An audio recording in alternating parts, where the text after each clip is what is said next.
Good morning. Our next topic is abstract classes, and abstract classes simply represent the concept of the its subclasses. Abstract classes किसको represent करेगा? सब classes को, जो हमने अभी types पढ़े हैं main classes के subclasses वो. And abstract classes as a work template for the subclasses which contain, इसके अंदर सिर्फ क्या contain किया जाता है, किस पे बात होगी? only members and the method of prototype. ये सिर्फ methods member देखता है. Sometimes we need to define the superclasses having the general characteristic and the behavior for its subclasses. ये हम ऑलरेडी पहले भी डिस्कस कर चुके हैं कि सुपर क्लासेस एंड सब क्लासेस दोनों एक दूसरे की प्रॉपर्टी को इनहेरिट करते हैं. मतलब कुछ कुछ प्रॉपर्टीज़ ऐसी रहेंगी, कुछ कुछ कैरेक्टरिस्टिक ऐसी रहेंगी सुपर क्लासेस की जो सब क्लासेस में भी रहेंगी. और सब क्लासेस में भी redefine and the method overridden to perform the task in the super classes contain only the prototype. Sub classes में भी डिफाइन द मेथड और ओवर रिडन टू परफॉर्म. कुछ सुपर क्लासेस कंटेन किया जाएगा prototype. Abstract classes are normally use to the base in inheritance for which no object is required. Abstract classes are normally कब use किया जाता है? Base classes की inheritance के time, जिसमें कोई ऑब्जेक्ट रिक्वायर्ड नहीं रहता है. Java abstract classes because it's required no object. इसमें कोई ऑब्जेक्ट नहीं रहता. हम ऑलरेडी बात कर चुके हैं कि इसमें सिर्फ डेटा मेंबर्स रिप्रेजेंट किए जाते हैं. ठीक है, यहाँ हम एक प्रोग्राम देख लेते हैं.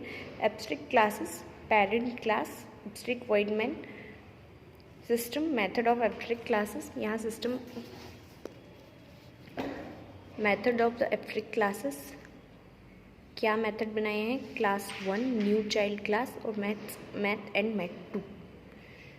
ठीक है.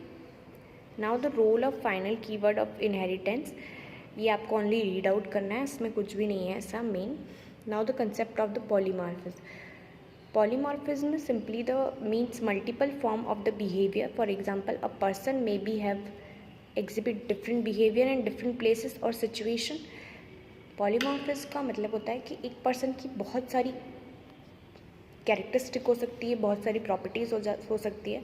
फॉर एग्जांपल यहाँ पर दिया हुआ है अ पर्सन के बारे में, एक पर्सन जिसका different behaviour in different places और डिफरेंट सिचुएशन.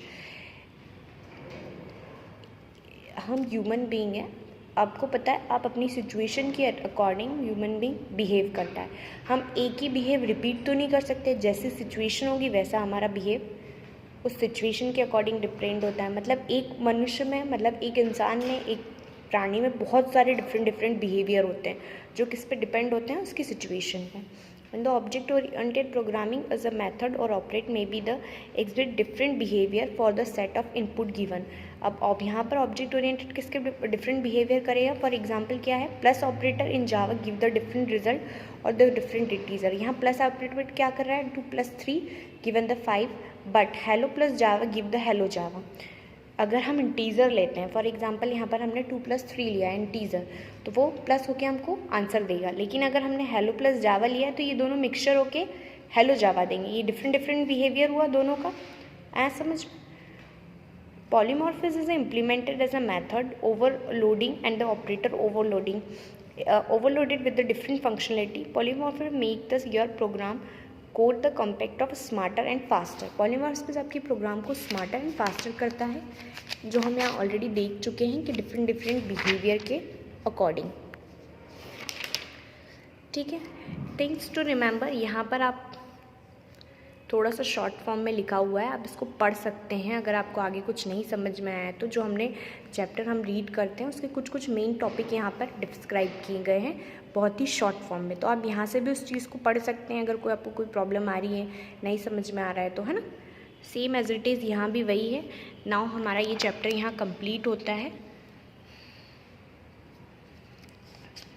कोई प्रॉब्लम है तो आप मुझसे गूगल मीट में पूछ सकते हैं. आपकी मंडे को गूगल मीट होती है, पर इस बार का मंडे छुट्टी के कारण गया है, तो हम नेक्स्ट गूगल मीट में बात कर लेंगे.